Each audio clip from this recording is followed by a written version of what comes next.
தோட்டத்திலிருந்து துரத்தப்பட்டது ஒரு வேதனையான பரிதாபமான சம்பவம் இல்லையா? சபையிலிருந்து துரத்தப்பட்டா இப்ப என்னன்னா, ஏதேன் தோட்டத்திலிருந்து துரத்தினது இயேசு. ஆனா சபையிலிருந்து துரத்தல அடைக்கிறார். ஆனா சபை விட்டு போறது ஜனங்களா? என்ன ஒரு பரிதாபம்! ஆண்டவர் துரத்தவே மாட்டார். என்னிடத்தில் வருகிற ஒருவனை புறம்பே தள்ள மாட்டார். அங்க தள்ளுன, ஆனா யாரையும் தள்ள மாட்டார். அவங்களும் ஓடி போயிடுறாங்க சர்ச்சில். என்ன ஒரு வேதனையா இருக்கிறது! ஆனா எடுத்துக்கொள்ளப்படுகிற சபை எடுத்துக்கொள்ள பிசாசு வரான். என்ன செய்வது? ரொம்ப கவனமா இருக்கணும். புத்தி நல்லா தெளிவா, கண்ணு தெளிவா இருக்கும். அல்லேலூயா.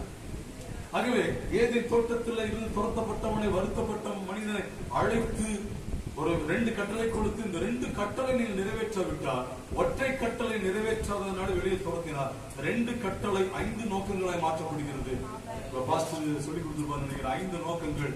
முதலாவதாக ஆராதனை செய்ய வேண்டும். ஆண்டவரை நேசிப்பதுதான் ஆராதனை. பாட்டு பாடுறது கிடையாது. ஆராதனை என்பது நேசிப்பது. இரண்டாவதாக சொல்லுங்க, நீங்க சொல்லுங்க. இரண்டாவது என்ன? சேவை. அடுத்தது என்ன? மற்றவர்களை நேசிப்பது. ஒன்னு தேவனை நேசிப்பது, வெர்டிகல் லவ்.